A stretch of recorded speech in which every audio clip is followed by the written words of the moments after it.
Segunda de Samuel, capítulo 11. El domingo pasado no estuvimos en nuestra serie por resultado del domingo misionero.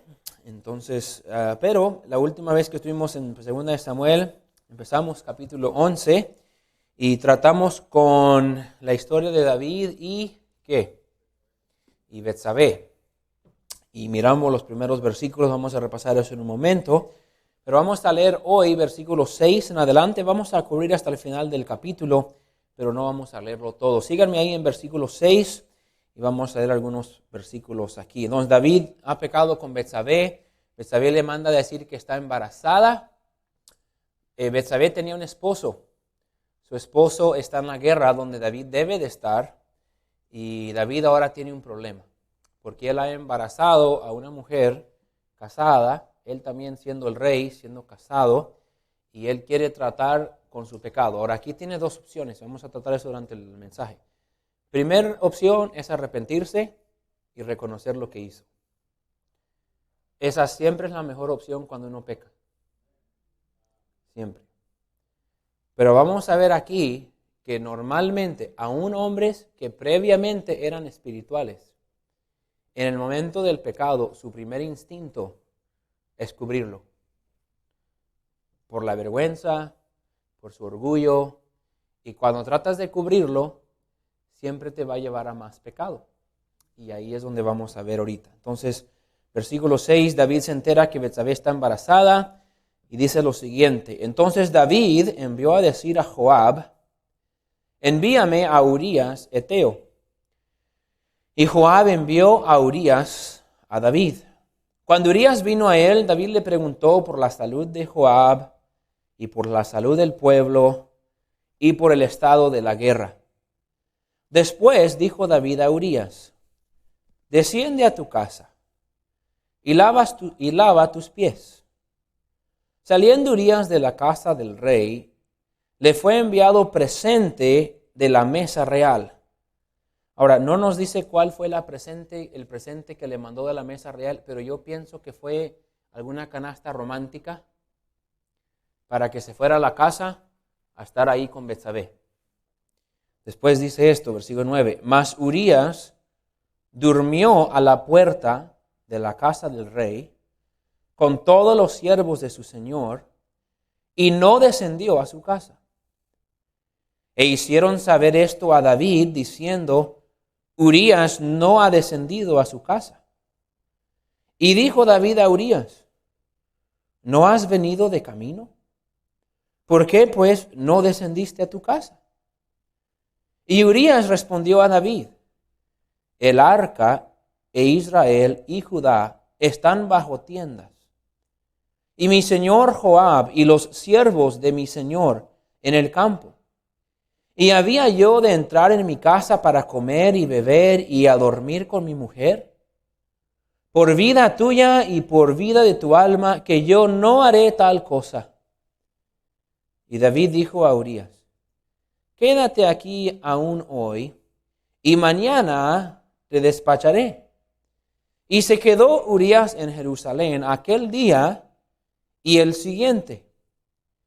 Y David lo convidó a comer y a beber con él hasta embriagarlo.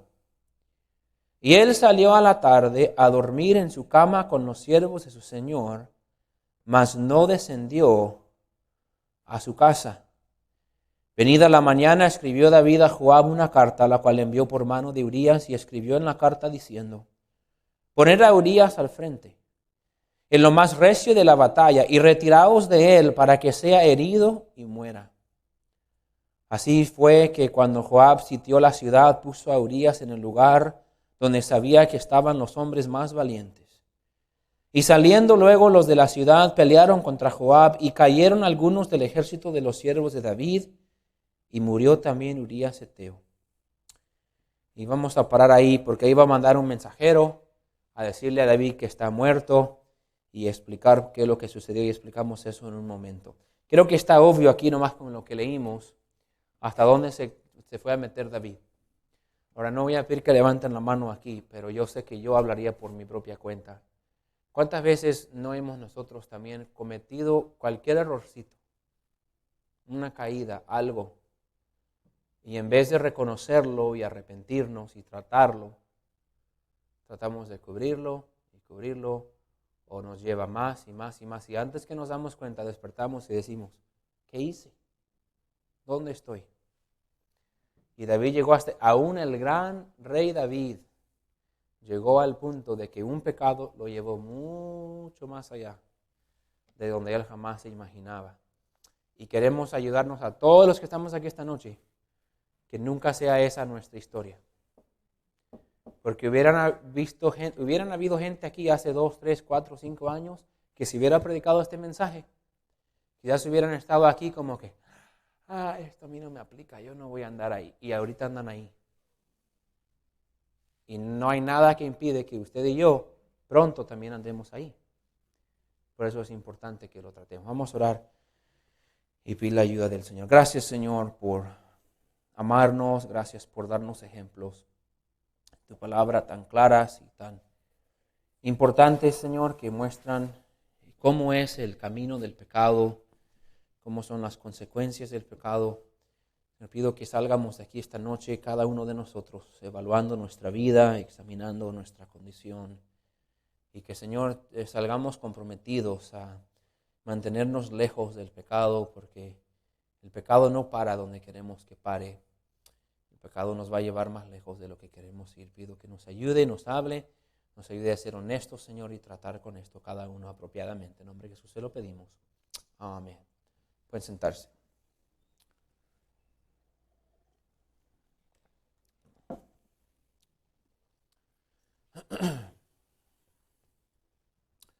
Pues déjame darles un repaso breve de lo que vimos la semana pasada.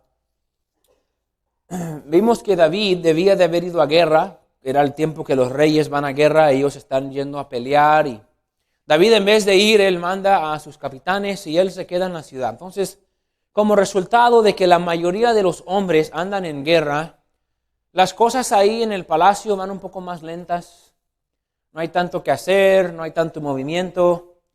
David, sabemos que estaba en su lecho, todavía era tiempo de día y anda acostado. Un rey de un reino tan grande y tan poderoso de aquel tiempo, sin duda debía de tener más cosas que hacer que estar tirado en la cama en el medio del día.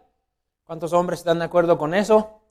Hay que algo que hacer en el medio del día que no andar acostado. Que ya sabe, quizás el domingo es el único día que puede ir a la casa en el medio del día y tomarse una siesta para no dormir en la iglesia. Pero David se levanta del lecho, se sube al techo y empieza a mirar su reino. Y mientras está ahí arriba, él mira a una mujer que se está bañando. Esta mujer es Betsabé. Ahora, si ya sabía que estaba ahí, si ya la había visto antes, no podemos saber. Pero David, al verla, en vez de bajarse, en vez de voltear para otro lado, David empieza a tener un deseo para con ella. Empieza a codiciarla, empieza a anhelarla. Ahora, David es un hombre que ya tiene 3 esposas. Él no es un hombre soltero, no es un hombre que necesita esposa. Él tiene esposas, él tiene su forma de satisfacer los deseos que Dios le ha dado, pero él está buscando más allá y buscando otra cosa. Y al desear a Betsabé, él pregunta por ella, oye, ¿quién es la mujer que vive allá en esa casita roja con esa chimenea? Y bueno, no sé cómo lo explicó, pero los siervos le dicen, no, ella es Betsabé. Es esposa de Urías, uno de tus guerreros, es hija de otro de tus guerreros. Sabemos quién es. En ese momento él se da cuenta que ella es casada, pero no solamente casada con uno de sus siervos de él que está en la guerra donde él debe de estar. En ese momento, si no lo había hecho antes, en ese momento el rey David, que ha mostrado en la gran parte de su vida un hombre de gran carácter, un hombre de disciplina, un hombre de confianza en el Señor, en ese momento él debería de decir, ok, no. Pero él, en cambio, dice, tráiganmela. Sus hombres van y traen a Betsabé. David está con ella, se vuelve a la casa. Unas semanas después manda a decirle a David, estoy embarazada. No puede ser de su esposo porque su esposo anda en la guerra. Obviamente, aparentemente, Betsabé no había estado con nadie, el hijo es de David. En ese momento sin duda pega. Ese susto, ese nervio, si alguna vez te han cachado en algún pecado, como cuando eras chiquito y tu mamá te decía que no comas las galletas y entras y agarras la galleta y la metes en la boca y miras de allá de la esquina y ahí está parada tu mamá y tu corazón se paró. Ustedes no robaban galletas, ¿ok? Bueno, lo que sea que era tu pecado cuando eras niño o aún de adulto, ese momento que estás diciendo algo mal de alguien y te das cuenta que están acá atrás y te pega ese nervio y el corazón empieza a correr como un caballo de carrera. Así le llegó la noticia a David. Ahora en ese momento era traer a Urías, confesar lo que hizo, pedir perdón al Señor y seguir adelante en su vida. Era su opción. Que quiero dejar esto claro aún antes de seguir. Cuando pecamos, siempre hay una opción para arreglar las cosas. Siempre hay una opción para tratarlo, arrepentirse, y verdadero arrepentimiento reconoce las consecuencias, acepta las consecuencias. Cuando una persona parece estar arrepentido, pero no está dispuesto a aceptar las consecuencias, no está arrepentido. Siempre hay una opción. Quiero decirle desde un principio, si usted ahora mismo está en algo, está haciendo algo, está viviendo de tal manera, está participando en algún vicio, alguna costumbre, algún hábito, algo que usted tiene, algo que usted haya hecho, algo que haya cometido, y está esa conciencia y usted sabe que está mal, la opción no es ignorarlo, no es meterlo bajo del tapete y seguir adelante. La opción siempre es tratarlo y arrepentirse. Siempre es la mejor opción. Toma humildad y nuestro orgullo y nuestra prepotencia y nuestro deseo de evitar vergüenza y de evitar consecuencia casi siempre nos empuja a evitar el arrepentimiento y el reconocimiento. Y David no fue diferente. David manda decirle a Joab, el capitán de su ejército, dice, ¿sabe qué? Manden un mensaje a Joab que me mande a Urías. Nos llega la noticia, Joab manda a Urías y llega a Urías. Cuando llega, ahí lo vimos en versículo 7, que cuando vino a David, David le pregunta, oye, ¿cómo está la salud de Joab? ¿Y cómo está la salud del pueblo? ¿Y cómo va la guerra? Y David empieza a actuar como que él trajo a Urías para darle un reporte de la guerra. Él está disimulando, ¿sí? Él está desde aquí, está cubriendo su pecado para que Urías no tenga idea que verdaderamente lo trajo, porque él quiere que vaya a su casa y esté con su esposa para que cuando nazca el bebé, Urías piense que el bebé es de él. Ese es el único plan por lo cual trajo a Urías. Pero él está jugándolo, él está disimulando y después dice, mira Urías, pues vienes de lejos, has estado en la guerra, desciende a tu casa y lava tus pies. Lava tus pies es un término para bañarse. Ve y refréscate. Pasa una noche refrescante en tu casa. Ahora no me voy a meter en muchos detalles, pero creo que sería lo obvio entender y pensar aquí que si este hombre ha estado en la guerra por mucho tiempo, ha estado lejos de su casa, vuelve a su casa, viene a refrescarse, está con su esposa. La idea de David es que haya alguna intimidad para que ella quede embarazada. Pero Urías no va a su casa. Urías duerme a la puerta del rey con los siervos del rey. Al otro día, quizás David se acuesta pensando, yes, ya todo esto se va a acabar, este problema se va a acabar, ya todo va a estar bien. Seguro que le mandó un mensaje a Betsabé, cuando llegue, asegúrate. El problema es que Urías nunca llegó. Urías se quedó ahí. Entonces llega la mañana y entran los siervos y dicen, oye David, solo para que sepa, Urías se durmió aquí. Urías no fue a la casa. ¿Qué? ¿Está loco? ¿Cuál hombre no iría a su casa teniendo a su esposa y tan hermosa que está y regresando de la batalla, durmiendo en el calor y en el campo y comiendo esa comida que damos allá en el ejército? ¿Por qué no haya regresado a su casa y haber comido una carne asada con un jalapeño y tortillas de harina? Pues ¿por qué no fue? Tráiganmelo. Viene Urías y David dice, Urías, ¿qué pasó? ¿Por qué no fuiste a tu casa? Miren versículo 11, Urías respondió a David, el arca e Israel y Judá están bajo tiendas, están allá en el campo bajo carpas, y mi señor Joab y los siervos de mi señor en el campo, y yo había de entrar en mi casa para comer y beber y a dormir con mi mujer, por vida tuya y por vida de tu alma, que yo no haré tal cosa. Podríamos predicar todo un mensaje del carácter de Urías. Y quiero enfocarme aquí por un momentito. Urías estaba pensando en sus compañeros. Urías dice, ¿cómo puedo yo, mis compañeros estando en el campo, mi capitán estando en el campo, el arca de mi Dios estando en el campo, llevaban el arca de Dios a la batalla para mostrar la presencia de Dios con ellos, todo está en el campo y yo voy a entrar a mi casa a comer y a beber y a estar con mi mujer, ni loco haría tal cosa. ¿Ven ese sentir de responsabilidad que tiene? Y nomás quiero decir esto de pasada. Si todos como miembros de la iglesia sentiríamos eso, si este hermano está haciendo esto, y este hermano se está esforzando aquí, y este hermano está participando aquí, ¿cómo quisiera yo ser el que llega y no participa? Sería bueno que tuviéramos ese carácter. Urías no quiere disfrutar ningún lujo, ningún placer, y él lucha en contra de toda la naturaleza que tiene como hombre, de ir a dormir en su cama, de ir a beber, de ir a comer, de ir a estar su mujer. Todo el deseo y el impulso que estaría ahí, su carácter lo limita para no ir. Solo pensando en sus compañeros. Entonces David dice, mira, ¿por qué no te quedas otra vez aquí? En la noche vienes a comer a mi casa, hablamos más de la guerra y mañana te vas. Pensando, lo voy a emborrachar. Y esa disciplina que tuvo, y esa resistencia que tuvo a sus impulsos de querer ir a su casa, ya estando borracho, él no se va a poder contener.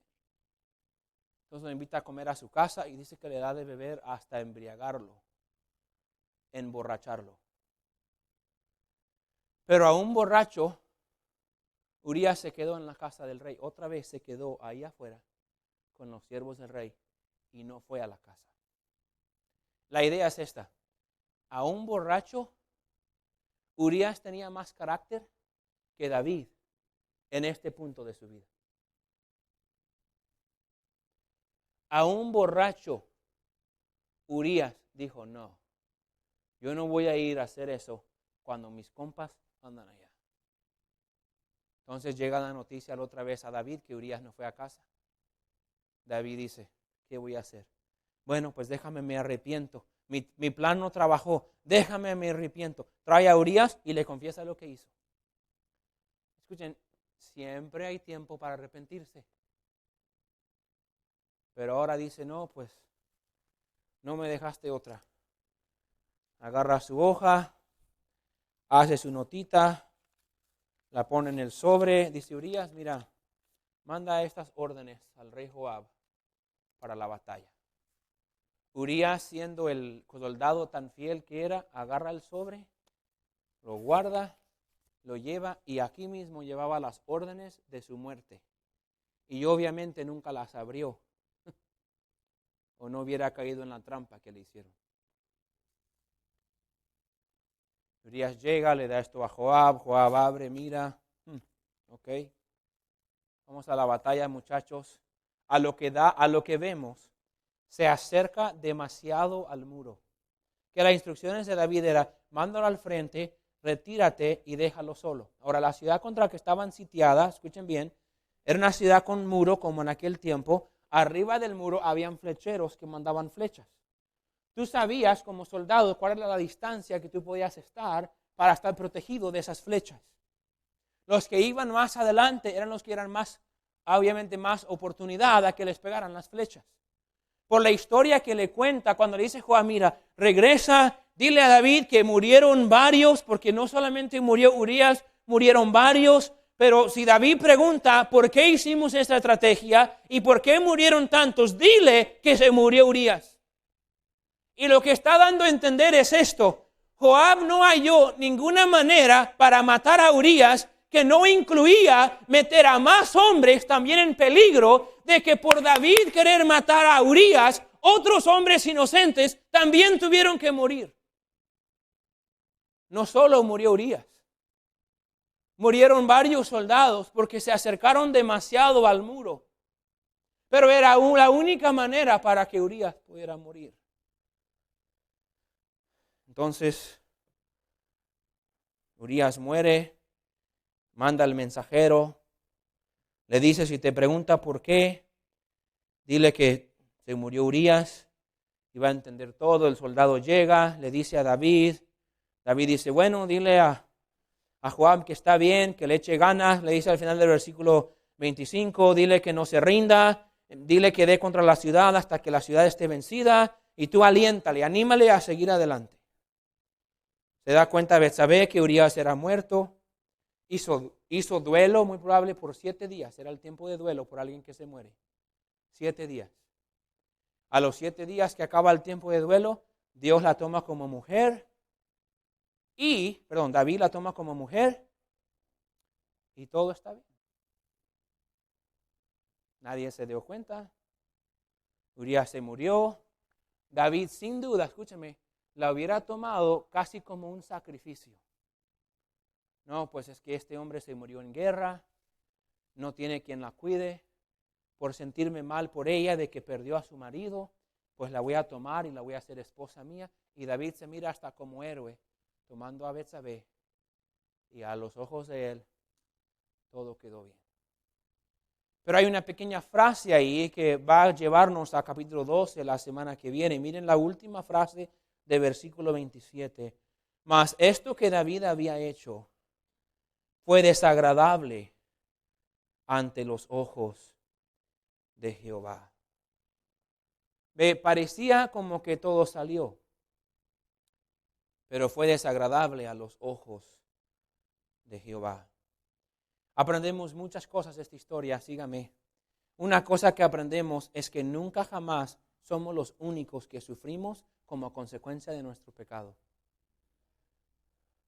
Ya se murió Urías, Betsabé ya perdió a su esposo, otros soldados ya perdieron sus vidas, otras esposas perdieron sus esposos, otros hijos perdieron sus padres, otros padres perdieron a un hijo que estaba en la batalla.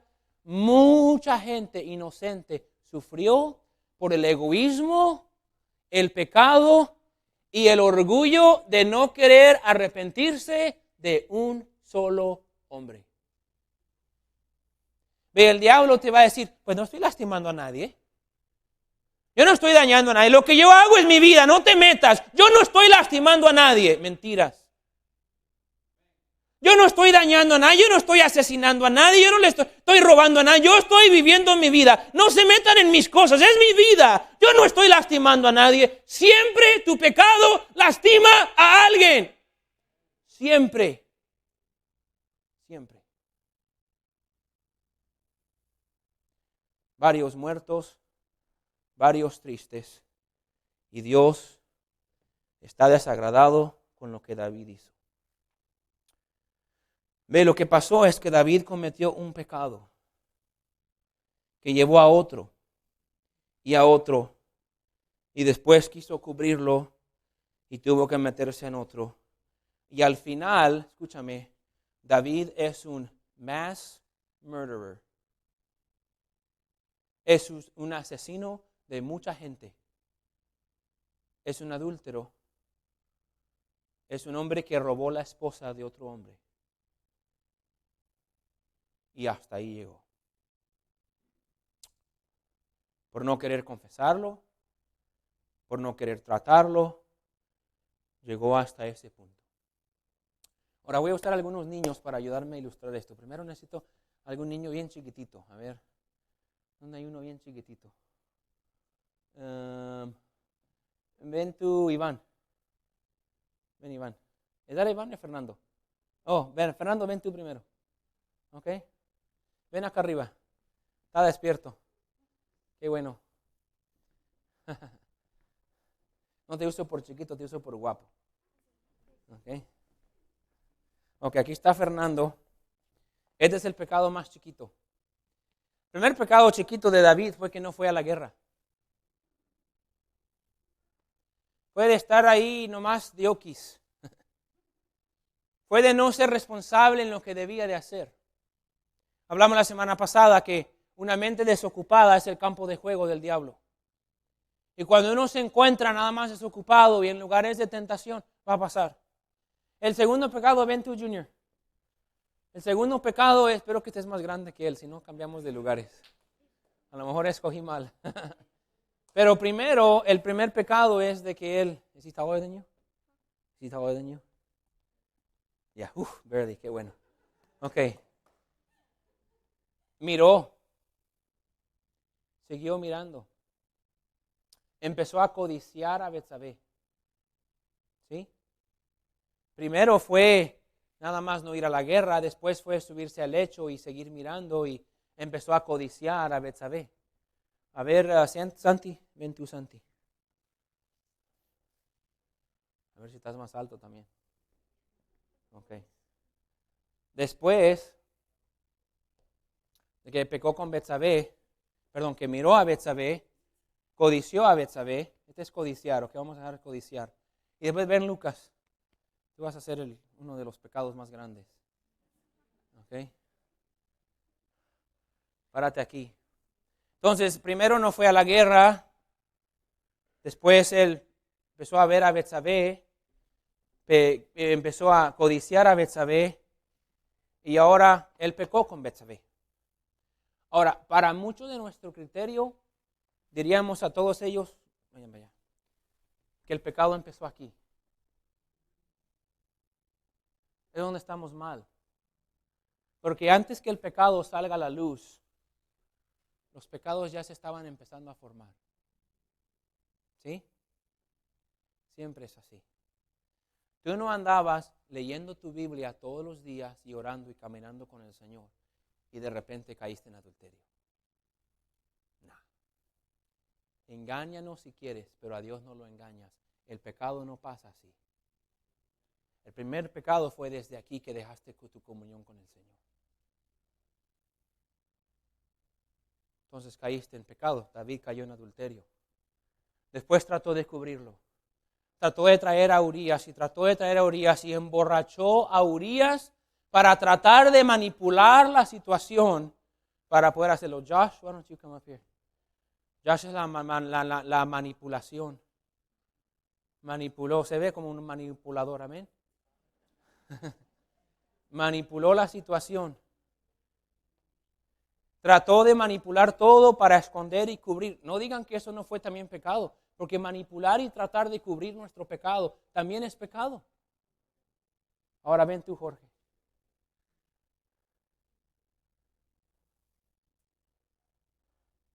Después que no fue a la guerra, miró a Betsabé, codició a Betsabé, pecó con Betsabé, trató de manipular toda la situación, pero no pudo. Ahora no estamos mirando así, Jorge. Estamos, bueno, estoy bromeando, sorry. Ok, sí, estás un poco más grande que él, Jorge. Él nomás trae mucho copete, ok. Así que ignoren el copete.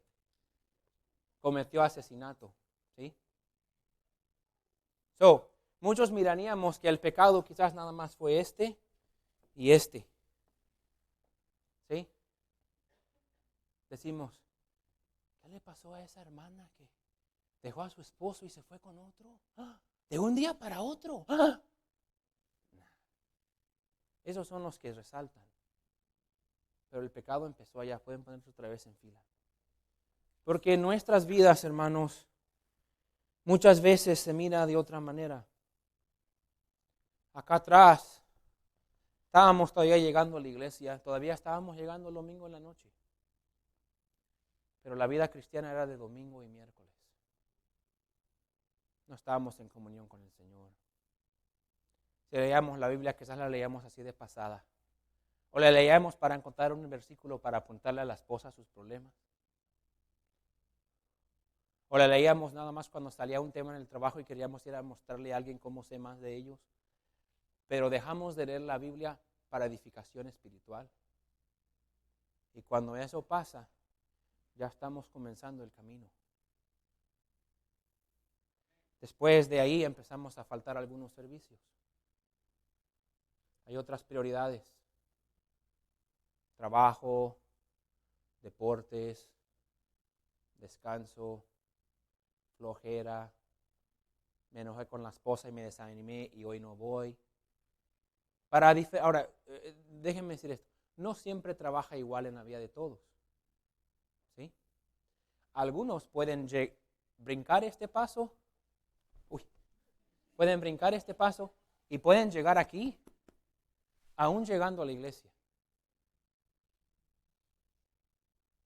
Pero muchas veces en el proceso empieza a faltar por aquí y por allá. Otras cosas empezamos a fallar. Dejamos de dar al Señor. Dejamos de servir al Señor. No estamos activos en algún ministerio. Y si estamos activos en el ministerio, lo estamos haciendo más de obligación que por amor. Después quizás dejamos de venir por completo. Más rara la vez que nos ven de las que no nos ven. Ya darle al Señor, ni me acuerdo cuándo. Servir en algo, ayudar en la obra del Señor, orar por la obra del Señor. Y después llegamos aquí y ahora, ¿sabe qué estamos haciendo? Ahora ya estamos empezando a probar lo que sea nuestra debilidad. No toda la debilidad es el mismo. Para algunos es el alcohol. Para algunos es la pornografía. Para algunos es ir al casino. Para otros es en la vanidad ir a gastar un montón de dinero para tener más posesiones. Pero cuando ya empezamos a caer y perdemos estas disciplinas, ahora se empieza a ver de una manera exterior. Este es el primer paso donde la gente realmente se empieza a dar cuenta que estamos mal. ¿Me están siguiendo? Después el pastor nos empieza a llamar. Un maestro de nuestra clase de escuela dominical nos empieza a mandar mensaje. ¿Qué pasó, hermano? Es que tuve que trabajar. Es que ando fuera. Es que esta mujer no entiende. No quiere ir. Es que mi esposo. Y aquí empezamos a hacer excusas para cubrir esto. Hacemos como que el problema es diferente. A veces aún echamos culpa al pastor o a la iglesia o a los otros hermanos. Pero la realidad es que nuestro corazón se ha ido enfriando. Quizás este pecado de no ir a la iglesia no era de no ir a la iglesia, era de amargarte. Era de desanimarte por algo que alguien te hizo que por cualquier razón no puedes dejarlo ir. Y no puedes ver a esa persona. Pero algo es, y después te amargaste más, y llegaste aquí de la manipulación, y ya cuando llegaste aquí, ya no tienes ganas de estar en la casa de Dios, quieres probar el mundo, el domingo prefieres andar en el lago, y el sábado prefieres andar en la discoteca antes que en la visitación. Ya toda tu vida y tu prioridad se trata de ti, y has caído. Y llegas aquí y decimos, ora por el hermano porque no está bien. Pero el deseo es que nunca llegues aquí. El punto es que muchos de ustedes quizás esta noche apenas andan acá. Esa frialdad, esa indiferencia. No te importa mucho la obra de Dios, aún ahora estás batallando para realmente estar atento. Ya faltar a la iglesia es una cosa muy opcional. Tus hijos se acuerdan un día cuando faltar a la iglesia nunca era opción. Y ahora ya cada día parece que pasa más y más seguido. ¿Se acuerdan cuando miraban a mamá y papá sirviendo en el coro, o enseñando una clase, o ayudando en el sonido? Y ahora alguien está muy desconectado. Ya quizás ni siquiera viene. Después empiezan a entrar pecados secretos en su vida que nadie conoce. Después tenemos que cubrirlo, que nadie se dé cuenta. Pero después al final llega un punto que sale a la luz. Y estamos mal y estamos destruyendo nuestra vida y la vida de otros. Te pregunto esta noche, ¿dónde estás tú? ¿Estás en uno de estos niveles? No, pastor, mire, yo solamente estoy aquí, pero yo aquí sé llevarme muy bien. Eso dijeron muchos que ahorita están ahí. Muchos. Te podría empezar a nombrar unos aún de nuestra iglesia. El hermano Ángel, que está otra vez aquí, ahora este fin de semana anda otra vez en Yufala, nada más visitando, trabajando. Pero él en un tiempo, ustedes conocen, miembro de nuestra iglesia, él estaba bien fiel y enchufado y todo. Y él sería el primero en decirte que la caída donde él llegó a drogas y alcohol y un montón de cosas que él nunca jamás pensó que iba a meterse en eso después de ser salvo, todo comenzó aquí cuando dejó de estudiar su Biblia. Después nos notamos que empezó a faltar a la iglesia. Después ya no lo vimos por meses. Después nos dimos cuenta que andaba tomando, aunque él me decía que era por el trabajo. Y después estaba gastando todo su cheque en drogas y alcohol. Miserable. Gracias a Dios, él es uno de los pocos que fue dispuesto a recibir ayuda. Y gloria a Dios otra vez, anda allá. ¿Qué va a pasar contigo? Nuestro orgullo y el diablo dice que podemos aguantar. Tú puedes aguantar viniendo a la iglesia con esa mala actitud. Tú puedes aguantar manteniendo ese rencor. Tú no necesitas leer la Biblia porque ya te conoces mucho de la Biblia. Tú estás ocupado, no tienes tiempo. Puedes faltar de vez en cuando. ¿Quién es el pastor para decirme que tengo que ir 3 veces por semana a la iglesia?